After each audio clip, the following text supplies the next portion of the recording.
pour la grâce qui nous fait d'être en ce lieu. C'est notre premier culte dans cette salle. Et il y a des petits réglages que nous allons devoir faire déjà ce matin pour nous installer. Il y a eu des questions, on met le piano où, on met l'enceinte où, c'est normal et le Seigneur nous permettra, n'est-ce pas, de prendre nos marques. Mais nous voulons le bénir, nous voulons le remercier parce que c'est lui qui nous fait la grâce d'être dans cette salle qui est plus petite que l'autre, mais qui nous convient en l'état. Alors nous bénissons Dieu pour cette grâce qu'il nous fait aujourd'hui et nous voulons, n'est-ce pas, nous laisser instruire par sa parole. Nous voulons nous laisser instruire par la parole de Dieu.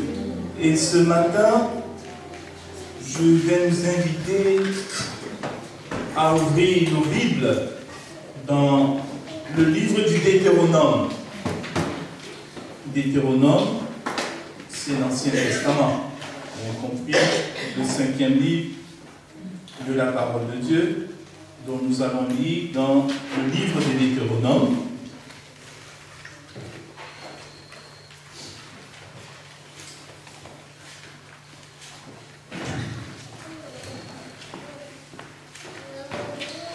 Je te remercie pour ta parole, Seigneur Jésus, parce que ta parole est toujours plus actuelle que jamais. Ta parole est toujours au rendez-vous de la vie de l'homme, de la femme, du jeune homme, de la jeune fille, du bébé, de l'enfant, d'une nation. Ta parole contient tous les trésors de la science et de la sagesse. Je bénis le nom de Jésus. Parce que ta parole m'instruit, ta parole nous éclaire.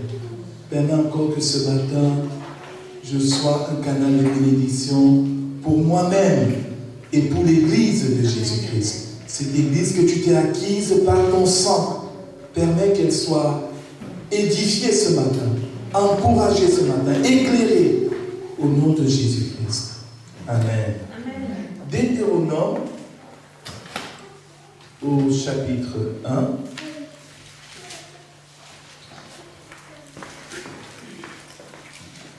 Deutéronome au chapitre 1.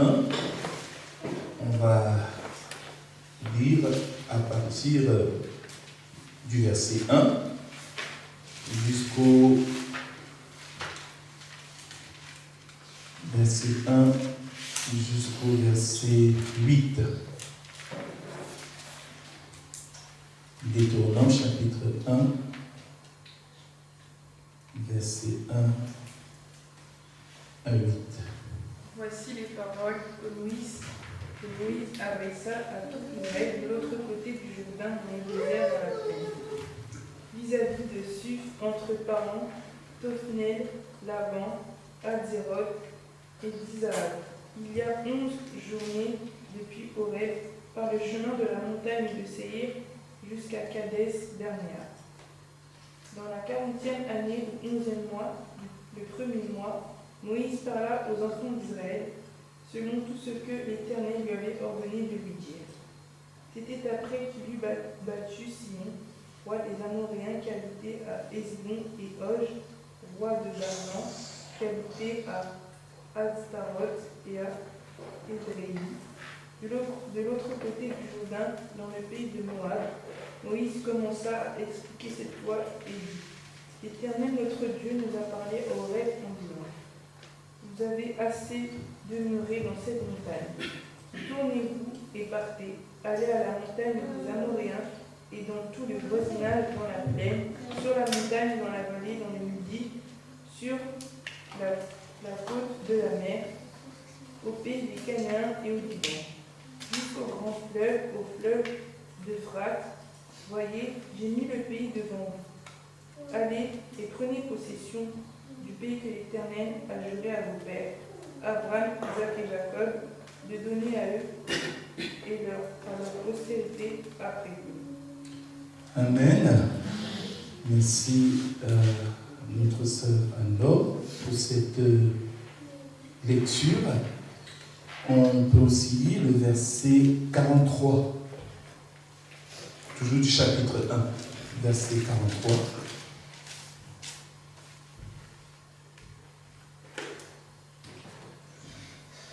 Verset 1. Verset 43.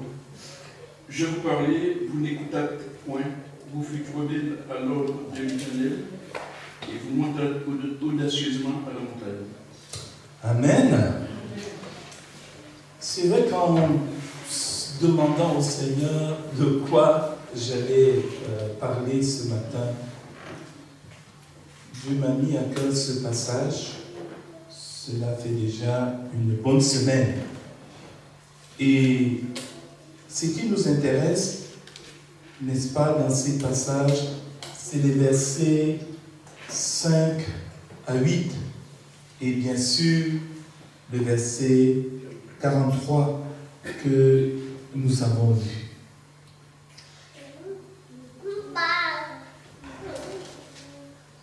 Moïse commença à expliquer ces lois et dit: l'Éternel, notre Dieu, nous a parlé à Horeb en disant: vous avez assez demeuré dans cette montagne. Tournez-vous et partez. Allez à la montagne des Amoréens et dans tout le voisinage, dans la plaine, sur la montagne, dans la vallée, dans le midi, sur la côte de la mer, au pays des Cananéens et au Liban, jusqu'au grand fleuve, au fleuve d'Euphrate. Voyez, j'ai mis le pays devant vous. Allez et prenez possession du pays que l'Éternel a juré à vos pères, Abraham, Isaac et Jacob, de donner à eux et à leur postérité après eux. Et de dire au verset 43, je vous parlais, mais vous n'écoutâtes point. Bien-aimés frères et sœurs, vous savez aussi bien que moi que de nombreuses choses dans la vie nécessitent que l'on change de rythme, que l'on change d'étape, que l'on change de niveau. Et si on prend l'exemple d'un bébé, nous savons tous que à sa naissance, le bébé qui était dans le ventre sous forme de fœtus, qui était complètement dépendant de sa mère, aussi bien pour la respiration que pour l'alimentation. Je parle en présence du personnel médical qui est dans la salle. Le bébé, n'est-ce pas, une fois qu'il est né, eh bien, passe à une étape supérieure. À une étape où il a un minimum d'autonomie. Il respire par lui-même. Il peut maintenant boire ce lait maternel. Dans le ventre, il avait un autre aliment comme nourriture. Il peut aussi boire du lait artificiel. Et quelque temps après, ce bébé va commencer à faire des gazouillis. Et après les gazouillis, ça ne lui suffit pas. Il passe à 4 pattes. Il commence à toucher à tout. Il se déplace. Et plus tard, de 4 pattes, il passe à 2 pieds. Il passe à 2 pieds. Et nous voilà qui passe d'étape en étape, en changeant de rythme, en passant d'un rythme à un autre. Cette vérité élémentaire, n'est-ce pas, qui s'applique ainsi au bébé, mais qui s'applique aussi à différentes choses de la vie, nous pouvons nous poser la question de savoir si cette vérité ne s'applique-t-elle pas aussi aux chrétiens que nous sommes, à l'Église de Jésus-Christ que nous formons. Est-ce qu'il n'y a pas lieu pour le chrétien, pour le croyant, de changer de rythme, de changer d'étape, de passer d'un niveau où il est aujourd'hui à un autre niveau où il devrait être. Est-ce que, en tant que chrétiens, nous sommes condamnés à faire du surplace? C'est ce sujet-là que Dieu m'a mis à cœur pour nous ce matin. Et je voudrais te dire, de la part du Seigneur, ne fais pas du surplace, mais change de niveau. Change de niveau et passe à une étape supérieure. Tu peux le dire à ton voisin, ne fais pas du surplace. Change de niveau. Amen. Moïse se trouvait avec le peuple d'Israël. Les Israélites, ils se trouvaient 40 années après la sortie du désert. Ce désert qu'ils avaient traversé après que l'Éternel les ait puissamment délivrés d'Égypte. Ils étaient sortis de façon victorieuse d'Égypte. Oui, nous sommes amenés donc les enfants, n'est-ce pas, ce matin pour leur donner la nourriture qui est prévue pour eux de la part du Seigneur. Donc Moïse se trouve avec les Israélites à l'entrée de ce territoire de Canaan que Dieu leur avait promis. Et là, dans ce lieu, avant que les différentes tribus n'accèdent, ne prennent chacune possession de la part qui leur était échue, Moïse va s'adresser au peuple de Dieu. Moïse s'adresse à lui pour, d'une part, l'encourager. Encourager le peuple à s'attacher à Dieu. À s'attacher à ce Dieu qui les avait puissamment fait sortir de l'esclavage en Égypte. À s'attacher à ce Dieu qui avait été merveilleux pour eux. À s'attacher à ce Dieu qui avait pris soin d'eux pendant leur marche dans le désert. Donc Moïse encourage le peuple de Dieu à s'attacher à lui. Et je crois que ce matin, je veux aussi t'encourager de la part du Seigneur. Attache-toi à Jésus. Amen. Attache-toi à Jésus. En te souvenant de ce qu'il a fait pour toi. Amen. Dieu ne nous demande pas de nous attacher à lui sans raison. Dieu ne vient pas en disant, oui, c'est moi, Dieu vous attachez à moi. Non. Dieu, il agit. Il fait. Et il s'arrête. Il me regarde. Il dit, maintenant, je t'écoute. Tu veux continuer à marcher loin de moi ou tu veux t'attacher à moi parce que tu as compris ce que je vaux pour toi, ce que j'apporte à ta vie, ce que je te donne. Moïse encourage le peuple en leur rappelant ce que l'Éternel a été pour eux. Mais Moïse ne se limite pas seulement aux encouragements. Moïse ramène aussi à la mémoire du peuple ce qu'a été l'attitude de ce peuple israélite dans le désert, après la sortie d'Égypte. Comment, par leur attitude, ils sont arrivés à ralentir, voire à retarder le plan que Dieu avait pour eux. Ils sont arrivés à retarder le plan de Dieu. Est-ce que tu sais que tu as le pouvoir de retarder le plan de Dieu dans ta vie? Est-ce que tu sais que tu as le pouvoir de rendre inopérants les promesses de Dieu pour toi? Dieu est tout puissant. Oui. Amen. Amen. Amen. Mais tu as le pouvoir de retarder les plans de Dieu dans ta vie. Et c'est ce que Israël a fait. Et Moïse va le leur rappeler pour pouvoir leur dire, n'agissez plus de cette façon-là, comme vous aviez agi par le passé. C'est ainsi que Moïse va donc leur rappeler cet épisode où le peuple était sur la montagne d'Horeb. La montagne d'Horeb, dans la Bible, si nous regardons quelques passages où il est question de la montagne d'Horeb, vous allez tout de suite comprendre à quoi ça correspond. Si on lit dans Deutéronome au chapitre 4, verset 10, chapitre 4, verset 10, chapitre 4, verset 15 aussi, au verset 10, c'est Moïse qui parle toujours aux enfants, aux Israélites, en leur disant: souviens-toi du jour où tu te présentas devant l'Éternel ton Dieu à Horeb.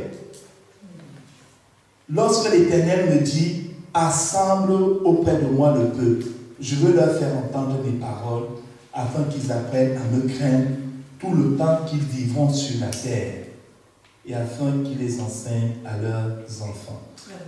Au verset 15, Moïse dit toujours: puisque vous n'avez vu aucune figure le jour où l'Éternel vous parla du milieu du feu à Horeb. Donc Horeb, ça correspond à quoi d'après vous? On va continuer à lire au chapitre 5, verset 2. Il est dit au verset 15 qu'on a lu: puisque lorsque l'Éternel vous parla au milieu du feu. À quel endroit le Seigneur a parlé au peuple d'Israël du milieu du feu? Sur la montagne. Sur la montagne, sur le mont Sinaï. Ici, il est question d'Horeb. Parce qu'on pense que le mont Sinaï, c'était une chaîne de montagne. Et là, dans cette chaîne, se trouve le mont Horeb. Le mont Horeb qui, si on regarde dans Exode au chapitre 3, Exode au chapitre 3, il est important de localiser les lieux bibliques. Ça nous aide aussi à mieux retenir les histoires qui s'y déroulent. Exode au chapitre 3, si on lit le verset 1, le verset 1 et 2. Moïse était devenu berger du troupeau de son beau-père Jéthro, le père de Madian. Il conduisit le troupeau derrière le désert et vint à la montagne de Dieu à Horeb. Moïse vint à la montagne de Dieu, qui s'appelait Horeb. Et là, qu'est-ce qui se passe? L'ange de l'Éternel lui apparut dans une flamme de feu au milieu d'un buisson. Moïse regarda et vit que le buisson était tout en feu sans être consumé. Amen. On va s'arrêter là. C'est dans cette montagne-là où Moïse allait perdre le troupeau de son beau-père, que des années plus tard, Dieu va se manifester à lui et au peuple d'Israël, au milieu du feu. Dans ce lieu, ce mont Sinaï, où le Seigneur va leur donner les 10 commandements, mais aussi toutes les autres ordonnances que nous savons et qui sont mentionnées dans la parole de Dieu. Pour ceux qui notent, il y a d'autres versets qui parlent d'Horeb. Il y a Deutéronome au chapitre 9, verset 8. Deutéronome chapitre 9, verset 8, où il est dit: à Horeb, vous excitâtes la colère de l'Éternel. Lorsqu'ils se sont fait fabriquer un veau d'or, vous excitâtes la colère de l'Éternel. Également, Deutéronome au chapitre 18, verset 16, où il est question de, n'est-ce pas, la montagne d'Horeb. Donc, Moïse rappelle au peuple d'Israël cet épisode qui a eu lieu sur la montagne d'Horeb. Moïse leur dit: l'Éternel notre Dieu nous a parlé à Horeb en disant: vous avez assez demeuré dans cette montagne. Vous avez assez demeuré dans cette montagne. Combien de temps ils sont restés à Horeb? Si on regarde dans Exode au chapitre 19, on va regarder Exode chapitre 19, verset 1. Il est bon de noter les références à la parole de Dieu. Ça nous aide aussi à apprendre cette parole. Exode au chapitre 19, verset 1, on va lire, et quelqu'un d'autre va lire Nombre au chapitre 11, verset 12. Donc, d'abord, Exode chapitre 19, verset 1. Le troisième mois, Après le sortie du pays d'Égypte, les enfants d'Israël arrivèrent ce jour-là au désert du Sinaï. Amen. Le 3e mois après leur sortie d'Égypte, ils arrivent au mont Sinaï. Donc on va dire c'est l'année 0, l'année de sortie d'Égypte, 3e mois, ils arrivent au mont Sinaï. Et à quel moment ils vont repartir de cet endroit? Lisons dans Nombre au chapitre 11. Nombre au chapitre 11. Nombre au chapitre 11.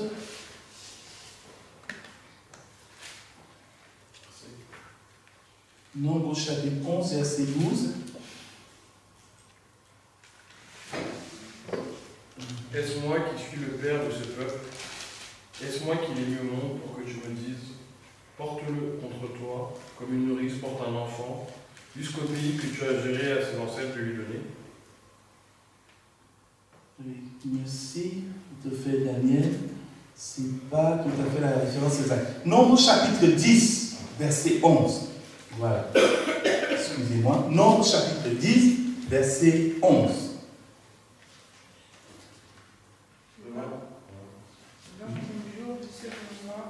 La seconde année, la nuit s'éleva de dessus le tabernacle du témoignage. Et les enfants d'Israël partirent au désert de Sinaï. Partir du désert. Partirent du désert de Sinaï, selon l'ordre fixé pour leur marche. Amen.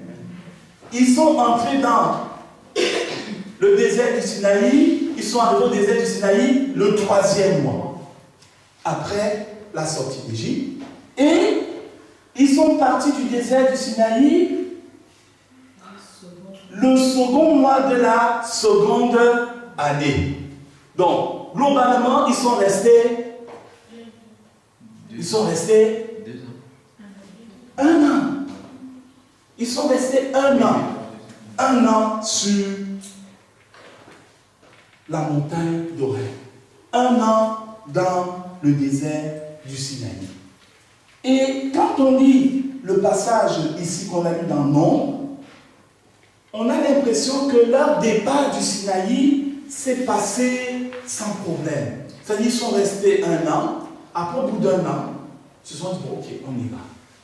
Ou alors on dit, au bout d'1 an, la nuée s'est levée, comme c'est dit dans le livre de Nombre. La nuée se lève pour donner au peuple d'Israël le signe de départ. C'est le moment de partir maintenant, avancer dans la direction que je vous ai montrée. Mais les choses ne se sont pas passées comme ça. C'est ce que Moïse nous dit donc, dans Deutéronome que nous avons lu. Moïse dit, l'Éternel notre Dieu nous a parlé à Horeb en disant, vous avez assez demeuré dans cette montagne. Quand on dit à quelqu'un qu'il a assez, ça veut dire quoi? Fini, oui, mais ça veut dire quoi? Il est temps de partir, c'est gentil. Vous avez assez. Ça veut dire quoi? Oui, terminé. Je suis d'accord, mais quand on dit à quelqu'un tu as assez. Arrête. En fait, on ne devait pas. Arrête. On devait pas aller là. Pardon? On ne devait pas être là. On ne devrait plus être là. Dieu dit au peuple, on ne devrait plus être là où vous êtes. Arrêtez. On serait déjà parti. Qu'est-ce qui se passait à Horeb?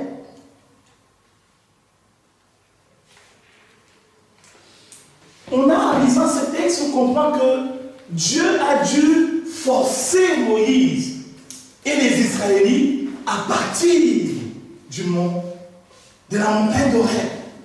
Parce que Moïse et les Israélites étaient bien installés à Horeb. Qu'est-ce qui s'était passé à Horeb? Horeb, ils ont eu une révélation de Dieu. Les 10 commandements. Dieu s'est manifesté au milieu du feu. Frères et sœurs, entre nous. Si on voit une église, où dans cette église-là, c'est vraiment le feu, le feu, le feu, le feu, le feu. Est-ce que tu n'auras pas envie d'y aller? Non, vous êtes avec moi ou pas? Vous me suivez ou pas? Sur la montagne d'Horeb, Dieu a donné au peuple d'Israël et à Moïse les 10 commandements. Et ce don des 10 commandements s'est fait au milieu du feu. Il y avait des flammes, il y avait des grondements de tonnerre, il y avait vraiment une manifestation visible de la présence de Dieu. Le peuple a vu cette manifestation et ils ont craint dans leur cœur. Il y a la crainte de Dieu qui est mise en eux. Au point où ils ont dit à Moïse, toi, va sur la montagne. Nous, on ne veut pas y aller parce que vraiment, ce Dieu-là est un feu dévorant. Donc, Moïse a reçu les 10 commandements. Et le peuple, ils vont rester à Horeb. Ils vont rester à Horeb parce qu'ils se sentaient bien à Horeb. Ils se sentaient tellement bien à Horeb qu'ils ne pouvaient plus nécessaire de partir de cette montagne. Or, qu'est-ce que Dieu leur avait dit quand il leur avait fait sortir d'Égypte? Est-ce que la destination finale c'était Horeb? La destination finale n'était pas Horeb, mais c'était Canaan. Horeb n'était qu'une étape où ils avaient besoin, n'est-ce pas, d'être en contact de ce Dieu vivant, d'avoir la révélation de Dieu, pour que la crainte de Dieu rentre dans leur cœur. Parce que quand quelqu'un ne connaît pas Dieu, il ne le craint pas. Donc Dieu va permettre cette étape à Horeb pour leur donner une loi, parce que c'était un peuple d'esclaves. Quand on est esclave, on obéit à la loi de son maître. Mais là, Dieu les délivre de l'esclavage. Et Dieu leur dit, bon, à Horeb, je vais donc vous donner maintenant ma loi. Je vais vous communiquer ma culture. Je vais vous donner mes valeurs. Parce que vous étiez des esclaves, vous n'avez pas de culture. Et là, le peuple va dire un temps de rafraîchissement au Horeb. C'était bon ce moment-là au Horeb. C'était un bon moment. Au point où ils ne vont plus vouloir avancer. Ils ne vont plus vouloir partir d'Horeb pour, n'est-ce pas, continuer la marche. Ils étaient dans le confort à Horeb. C'était bien pour eux. C'était un bon endroit. Pourquoi vouloir aller plus loin? C'était sympa la montagne. Sauf que, à Horeb, autour d'Horeb, il y a qui?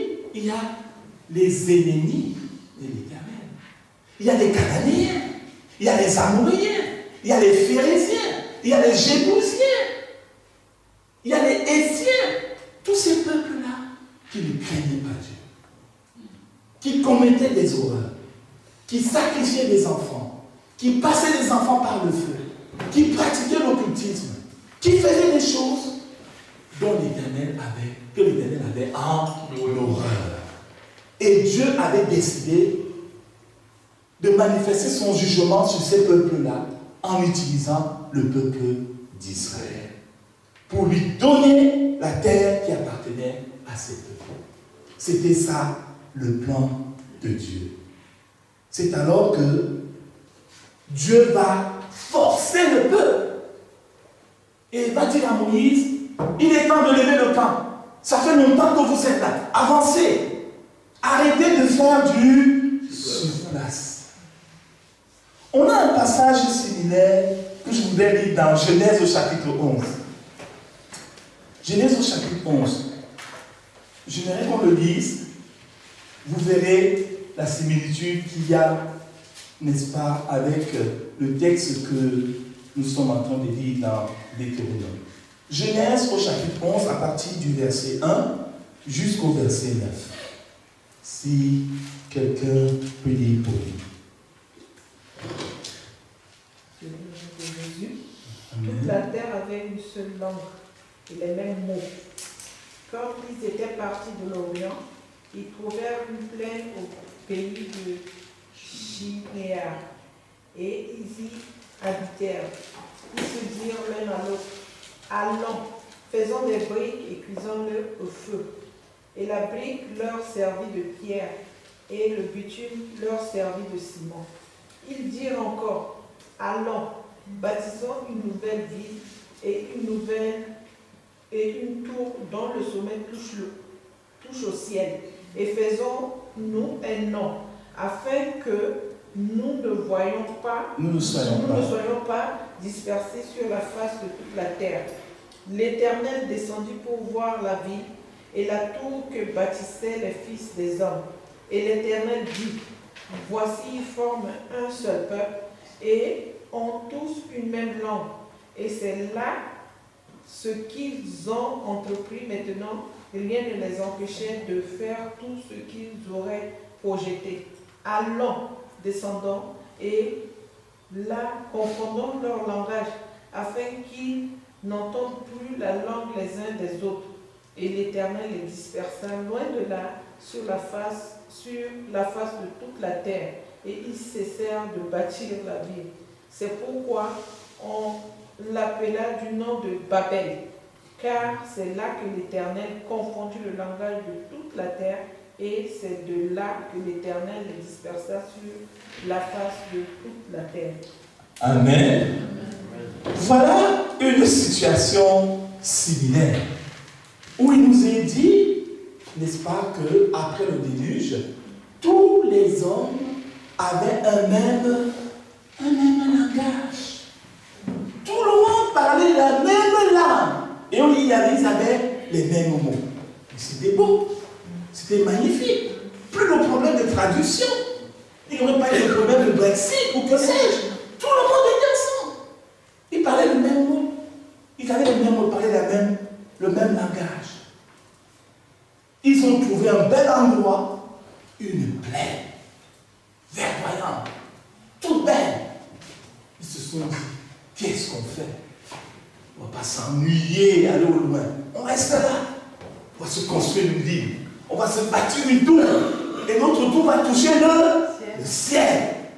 Comme ça, on se fait un nom. C'est nous les hommes. On est là. Et comme cela, on ne va pas être dispersé sur la terre.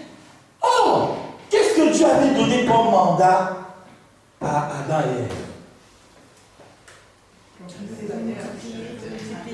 Remplissez la terre, multipliez-vous, assujettissez la terre. Ce n'était pas assujettissez la plaine de Chilia, mais toute la terre.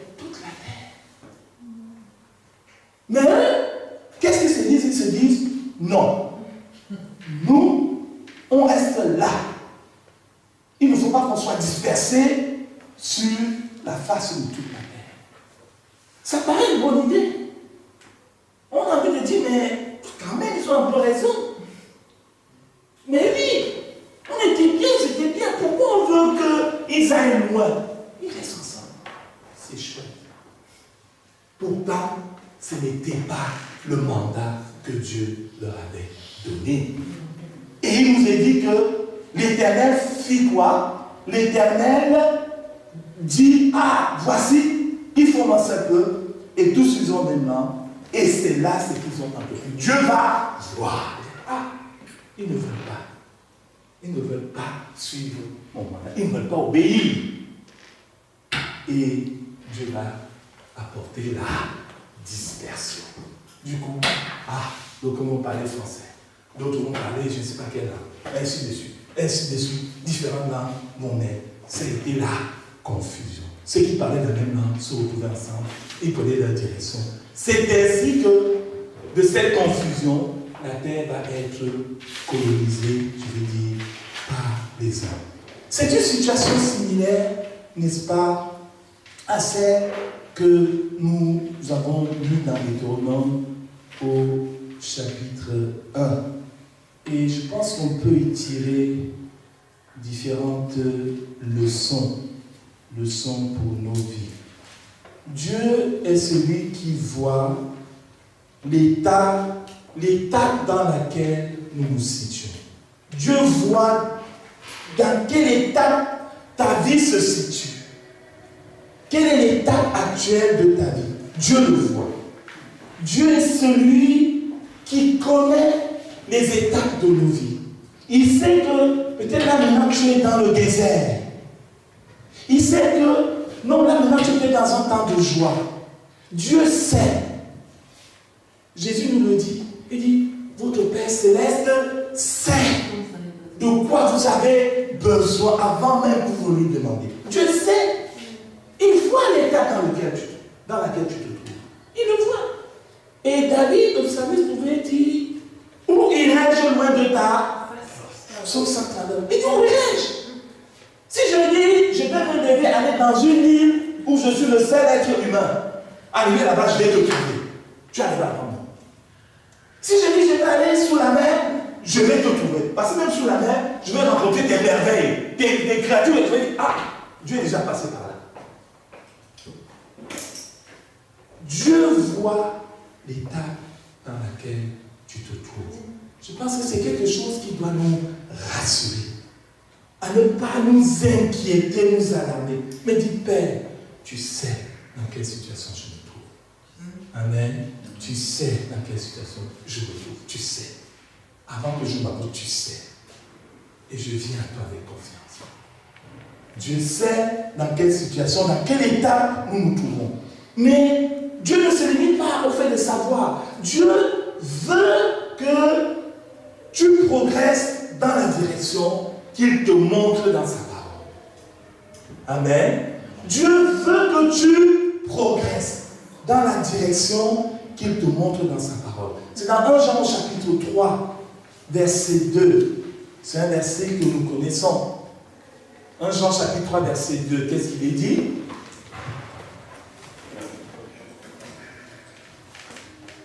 « 1 Jean chapitre 3, verset 2. Ce sont des versets à mémoriser. Tu dois mémoriser la parole de Dieu. La même façon que tu mémorises, il y a des chants que tu mémorisais avant. Hein? Quand tu étais loin de Dieu, tu mémorisais certains chants, tu les connaissais par cœur. On n'avait pas besoin de te dire, tu avais déjà. C'est pas vrai? Non, vous n'êtes pas là, vous êtes là ou pas là? Oui, nous devons mémoriser la parole de Dieu. 1 Jean chapitre 3, verset 2. Qu'est-ce qu'il dit? Bien-aimés, nous sommes maintenant enfants de Dieu. Et ce que nous serons n'a pas encore été manifesté. Mais nous savons... 3 Jean. 3 Jean. 3 Jean, verset 2. Parce qu'il n'y a pas... 3 Jean. Bien-aimé, je souhaite que tu prospères à tous égards et sois en bonne santé, comme prospère l'état de ton âme. Amen. Bien-aimé, merci. Je souhaite que tu prospères à tous égards et sois en bonne santé, comme prospère l'état de ton âme. Dieu veut que tu prospères. Dieu veut que tu progresses. Tu peux le dire à ton voisin. Dieu veut que tu prospères. Dis à ton voisin. Amen. Dieu veut que tu prospères. Dieu veut que tu progresses. Le Seigneur ne veut pas que tu fasses du spectacle.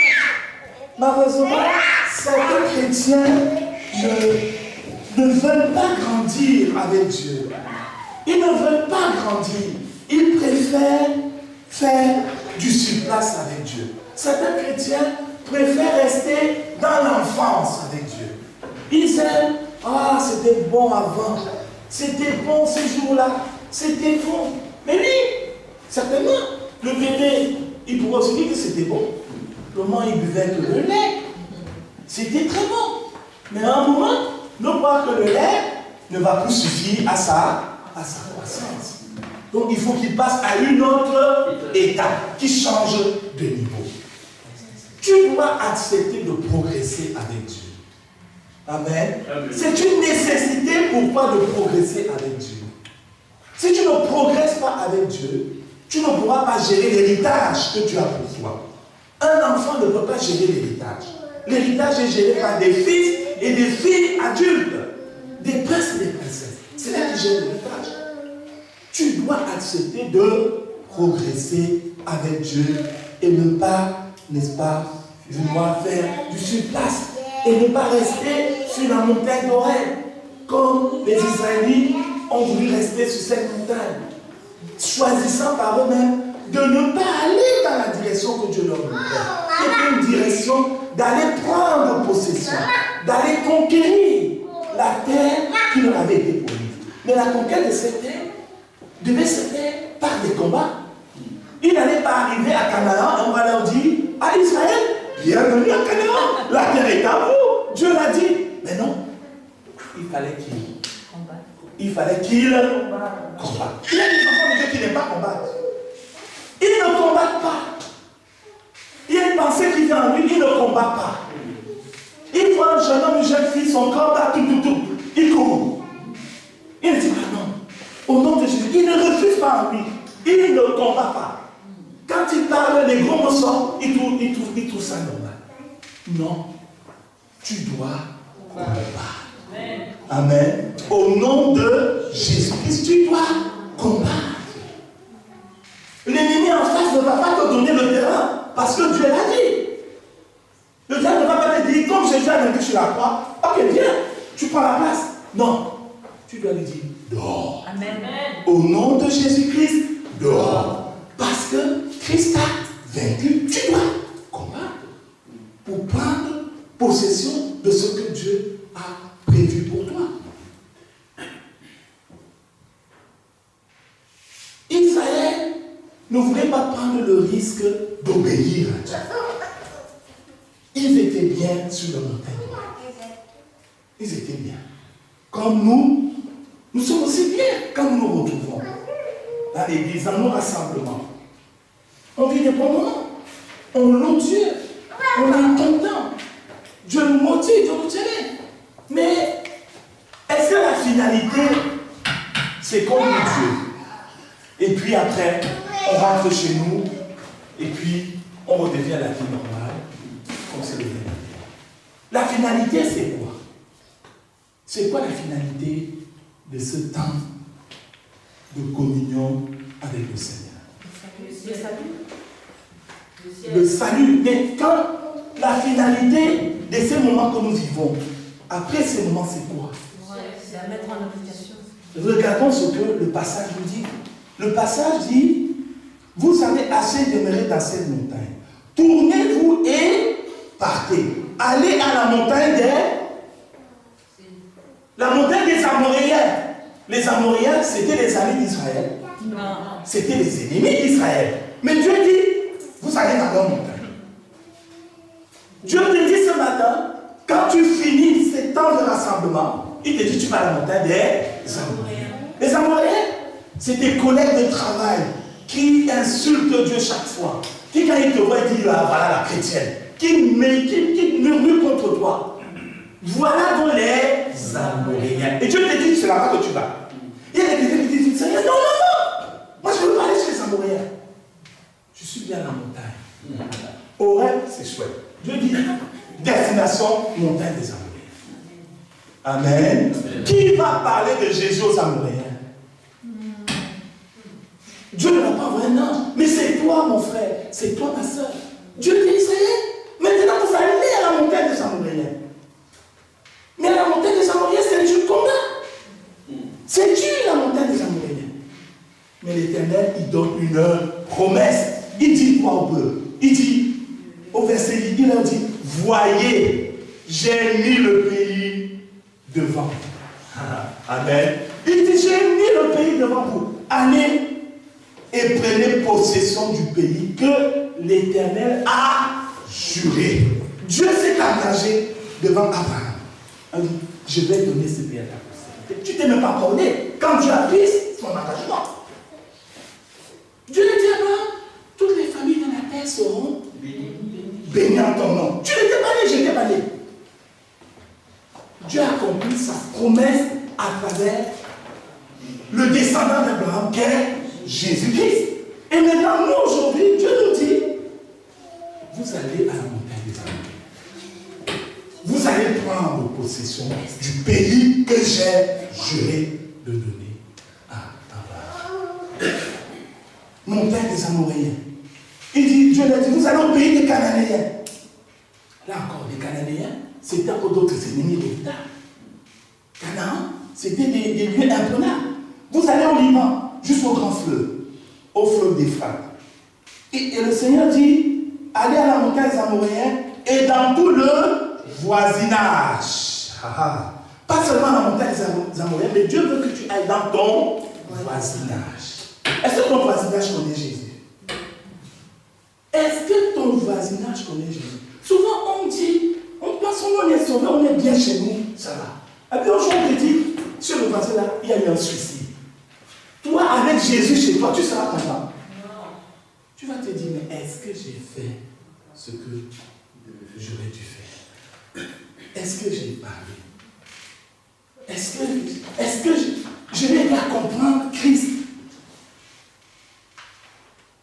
Aller dans tout mon voisinage.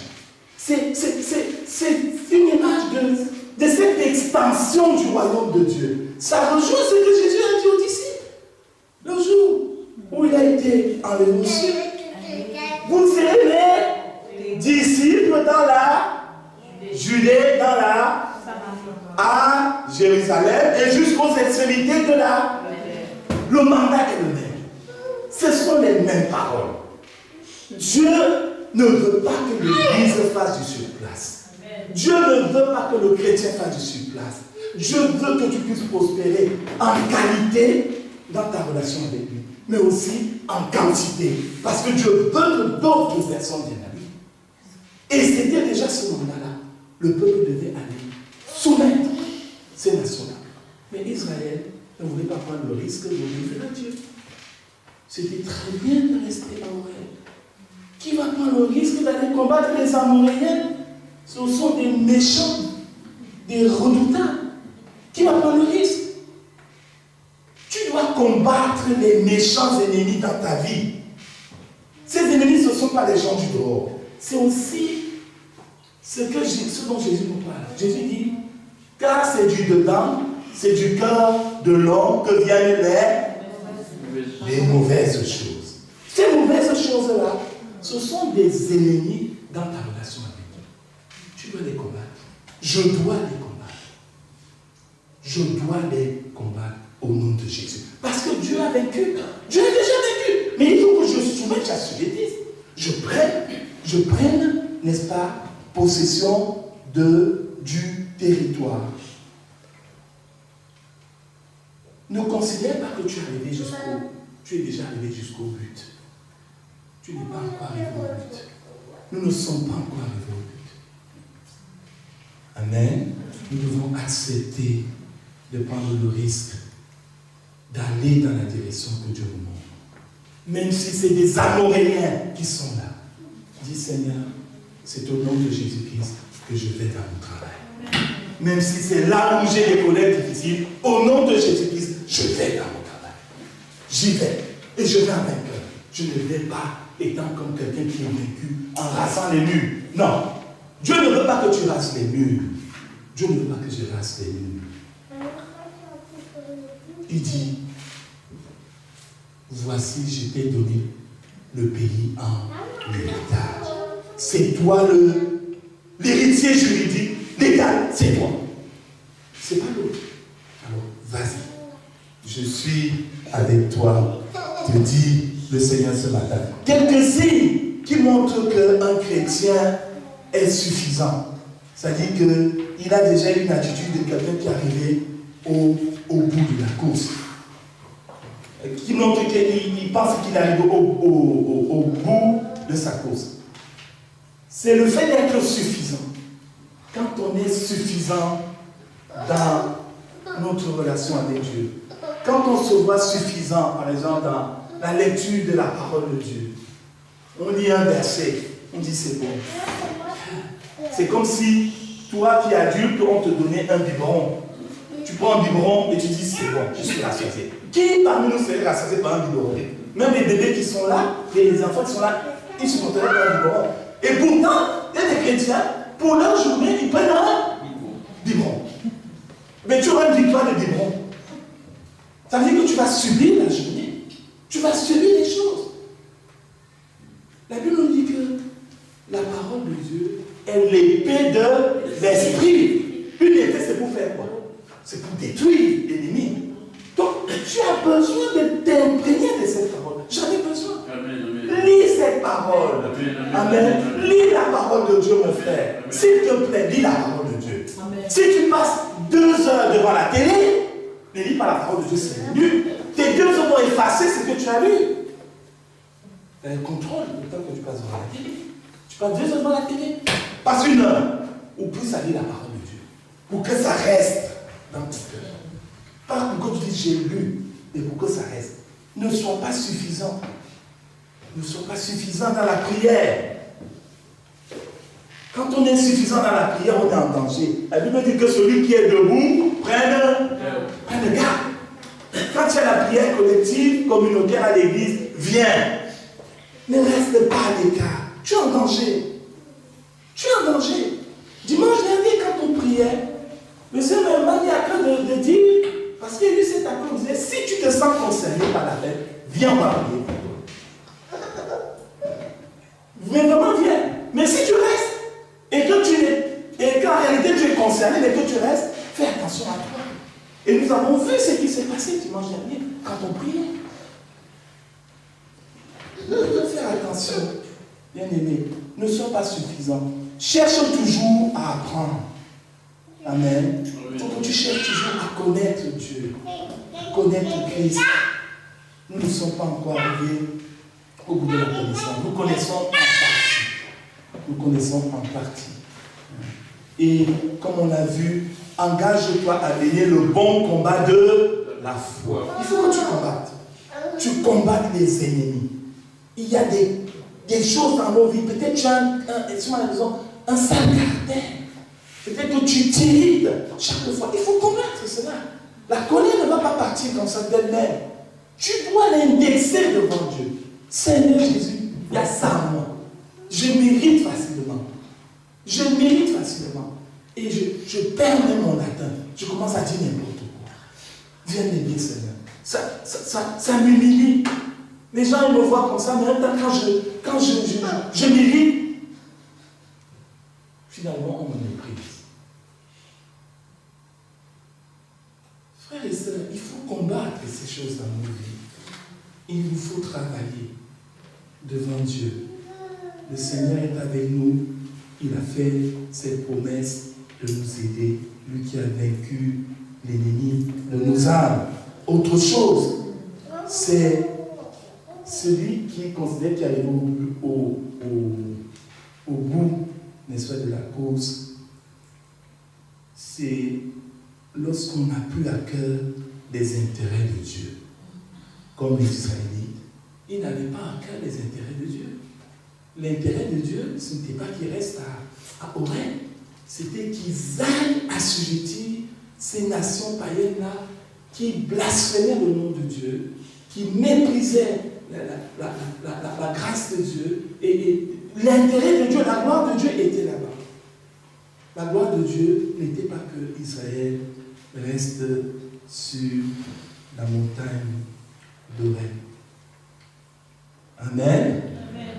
L'apôtre Paul, et je vais terminer par ce verset dans Philippiens au chapitre 3. Il y aurait d'autres choses à dire sur ce thème, vraiment, mais faisons attention à nos belles expériences spirituelles. Faisons vraiment attention à cela. Ce n'est pas la finalité. Hein. Ce n'est pas la finalité. Quand Jésus va se retrouver sur la montagne de la transfiguration avec Pierre, Jacques et Jean, vous vous souvenez de ce qui s'est passé? Où Jésus va briller plus que le soleil.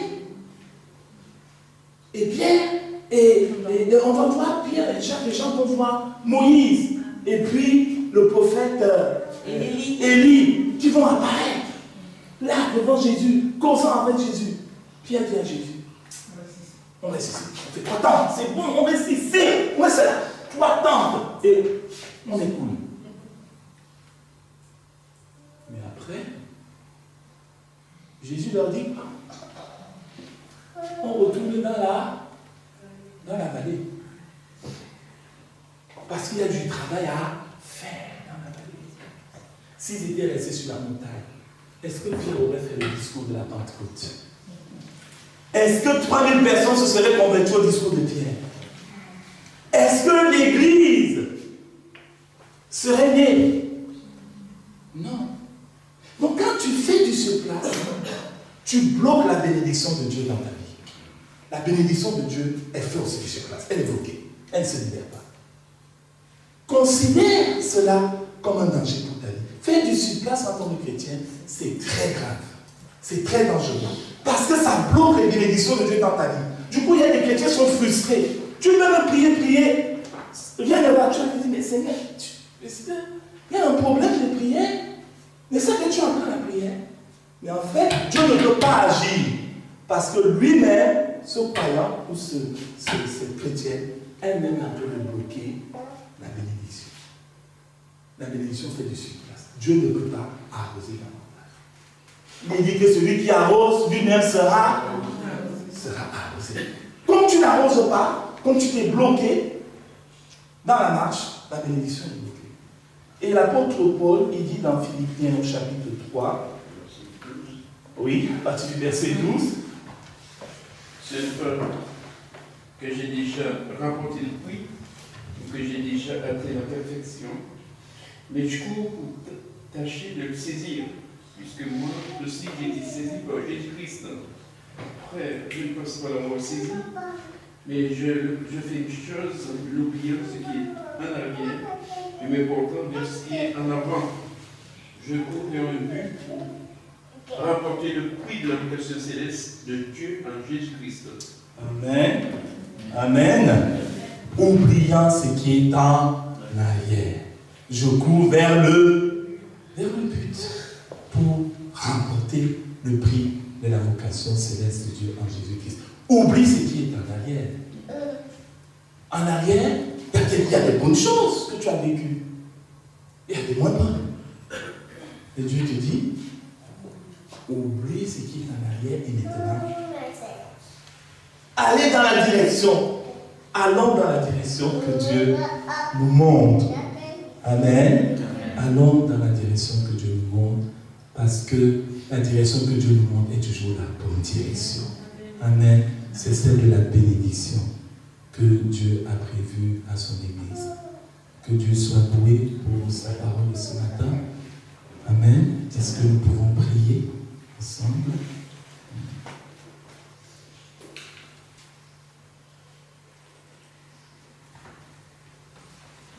Peut-être que tu as compris que tu fais du surplace avec Dieu, ou alors tu aimes bien aller regarder les choses en arrière, tu aimes bien faire marche arrière, reculer. Peut-être que tu l'as compris ce matin, et c'est le moment de t'exprimer devant Dieu.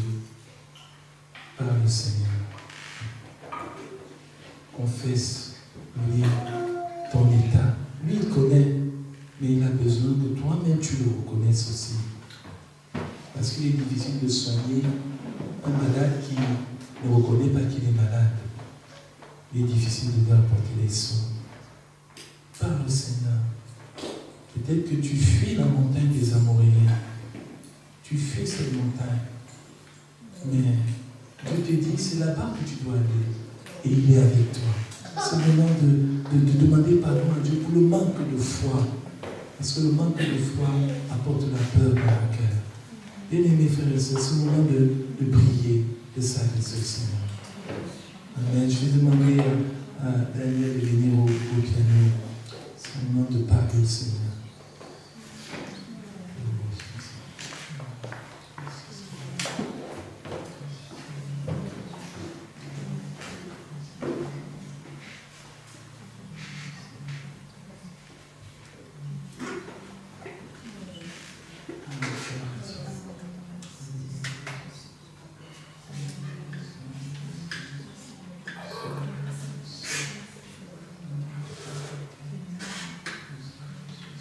Père Céleste, bénissons ton nom glorieux, Seigneur.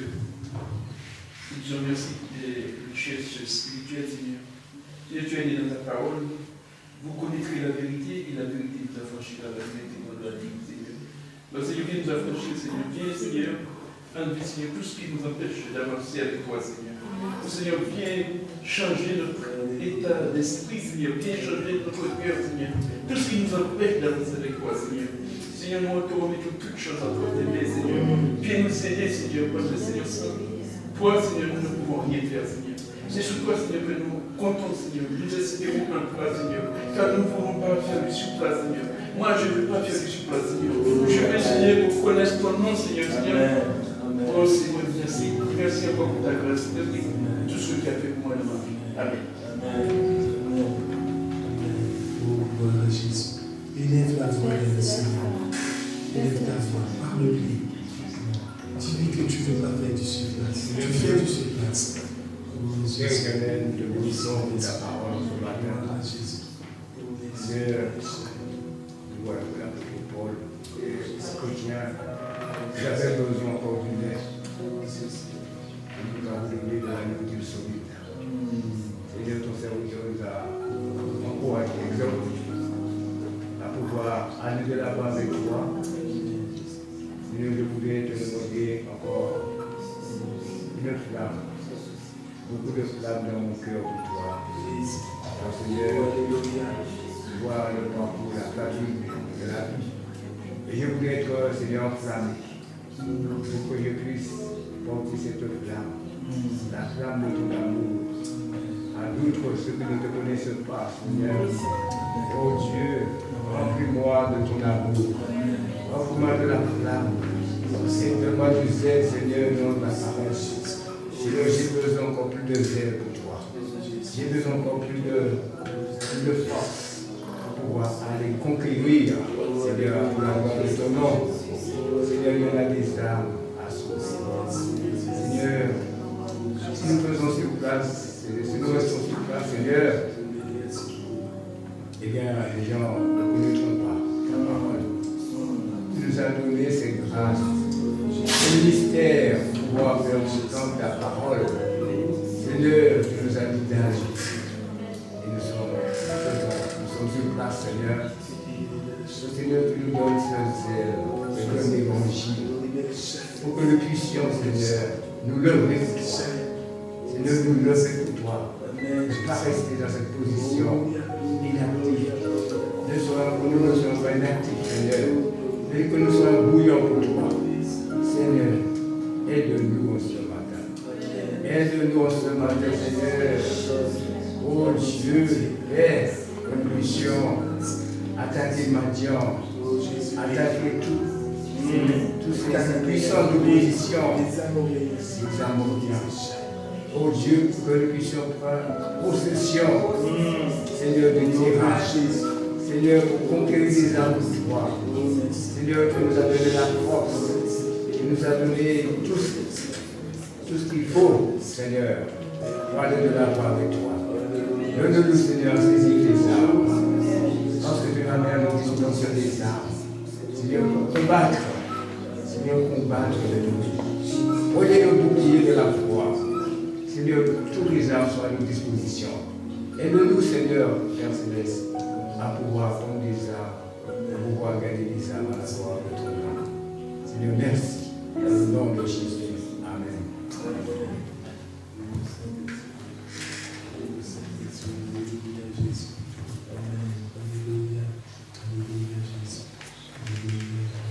Père Céleste, viens pallier à mon manque de foi, Seigneur mon Dieu, et à me faire avancer avec toi. Tu es mon Dieu, tu es mon idole, tu es mon école, tu es tout dont j'ai besoin et tu es maintenant suffisant pour toutes choses, Seigneur.